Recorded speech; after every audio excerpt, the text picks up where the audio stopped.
2本の木を同時に描いてみます。まず針葉樹の木を描きましょう。針葉樹は長三角形のシルエットに光が当たったために円錐形に見えます。その後ろにある木は葉っぱの広い広葉樹です。これはまず円で掴みます。円に光が当たるので、光はこちらの方向ですね。日陰がこのようにつきます。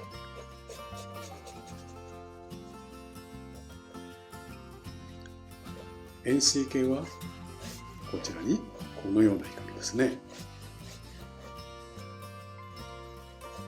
さあ、これで2本の木、それぞれ基本形が描けました。今回は秋の紅葉として描いてみます。まず針葉樹の方ですね。イエローでやってみますね。たっぷり濃く溶いて、まず円錐形をイメージしながら塗っていきます。下に来るに従って葉っぱが広がるわけですよね。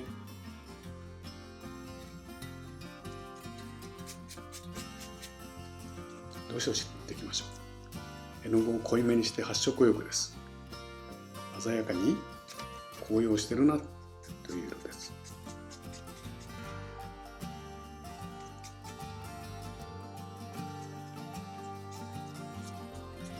さあ、これが凝縮して塗れたところで反対側に日陰をつけます。イエローカーとバントシェンナを混ぜて、こちらですね。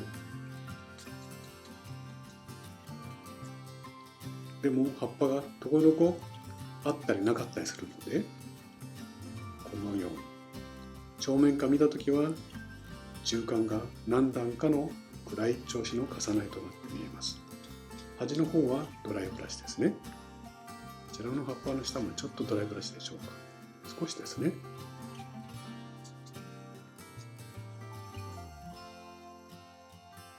だんだん基本形の円錐形が見えてきます。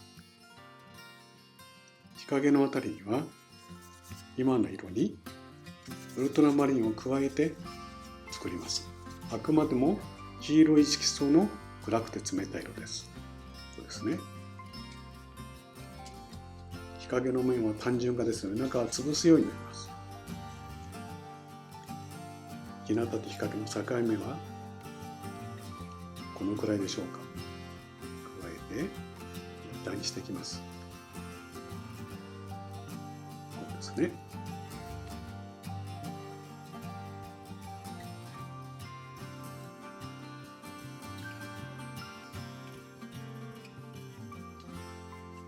さらにもう一段暗くて冷たい色をたっぷり作って強い日陰の部分を描きます。特に葉っぱが手前に出てくるんですね。ここら辺に加えてあげます。こうすることでより円筒形の丸みが出てきます。この辺りですね。ドライブラシ、そして筆を割った感じで手前に出てくるこの部分の日陰を作ります。この辺りですね。だんだん上の方に行くに従って少しです。高さを表現するためにこれは必要なことですね。端の方はドライブラシですよ。さあ、大きな木の立体が見えてきました。日陰はちょっと単純から指で潰してもいいですね。こうしてできた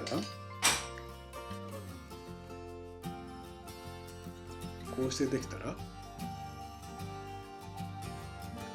大きな立体と空間が見えたところでもう一度日向の部分を少しだけ描き起こします。こんな感じですね。日向の部分は少し詳しく描くと軽立体になるわけですね。ちょっとです。さあ、だいぶ具体的になったでしょ。ではここで後ろにある広葉樹を描いてみましょう。円の感じでしたね。真っ赤なまず木をイメージしましょう。たっぷりと絵の具を溶いて、ここに円があるんだと思うイメージですね。筆を振るようにしてドライブラシで描いていきます。間を空けることが大事ですよ。こんなんですね。大きな円がこの後ろに隠れてるんだというイメージです。さあ、できました。そしたらここに光が降り注いで日陰になっていきます。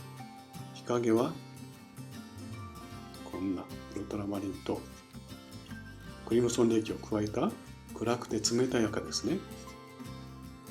これでこちらから日陰が来ているので、こちらがですね、日陰をこのようにできます。ただしここで気をつけなきゃいけないのは、この黄色い木が手前にあるということです。そこでこの後ろの赤い広葉樹の日陰を塗りながら黄色い木の形を塗り残すということになります。ちょっと面倒ですけども、ここは丁寧にやります。黄色い木が見えてきたでしょう。そうですね。ではこの赤い木のこちらは日陰をたっぷりと作りましょう。またここもドライブラシですね。だんだん赤い広葉樹の立体が見えてきます。同時に黄色い木の形も見えるというふうになります。広葉樹が大きな立体が見えたところで、同じように広葉樹の日向のところ、もう一度色を重ね塗りしましょう。発色はもっと良くなってきます。こうですね。少しだけですね、加えて真っ赤っかな印象的な木にしていきます。下の方はドライブラシですよ。さあ、木に立体感出たでしょう。発色も良くなって黄色い木との対比が強くなりました。これで黄色い木が手前、赤い木が後ろというふうに見えてきます。足らなかった日陰、ちょっと追加してあげましょうね。立体的に見えるようにです。さあ、形ができましたよ。くらいこの広葉樹、少し枝なんかをこう引っかいてみて面白いですね。試してみてください。ではこの2本の木に幹をつけていきます。幹の色は今特定されていませんので、だいたいアンバーっぽい色でいいと思います。こんなとこですね。日陰の中であんまり形が見えないんですけども、気持ちを込めてですね、ちょっと描いてみてください。こうやって一回描いた後で、この形を引き起こすために、さっきと同じようにちょっと引っかいてもいいです。こうですね。そうすると形が見えてきます。ではこちらの針葉樹の方の幹も描いてみましょう。少し色を変えましょうか。中心軸をよく見てですね。で、一気に描きます。枝がちょっと横に出てる。こちらとは違う枝ぶりですね。そこら辺もこだわってみると面白いんじゃないでしょうか。ここに幹が見えて、また枝が見える。また幹が見えたり見えなかったですね。もう上の方に来るとあんまり見えないかと思います。先端部はどうでしょう。少しくらい見えますかね。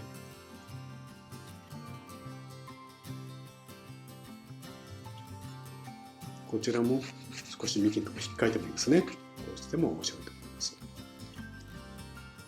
さあ、どうでしょう。2本の木がうまくいったでしょうかね。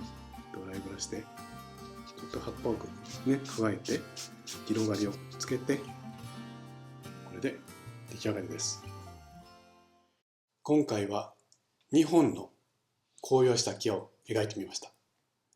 1本はメタセコイアやカラマツで表される針葉樹です。もう1本はカエデのような広葉樹です。針葉樹は円錐形、そして広葉樹は球の形で表現ができます。いかがでしたか？あなたもぜひ描いてみてくださいね。それではまた。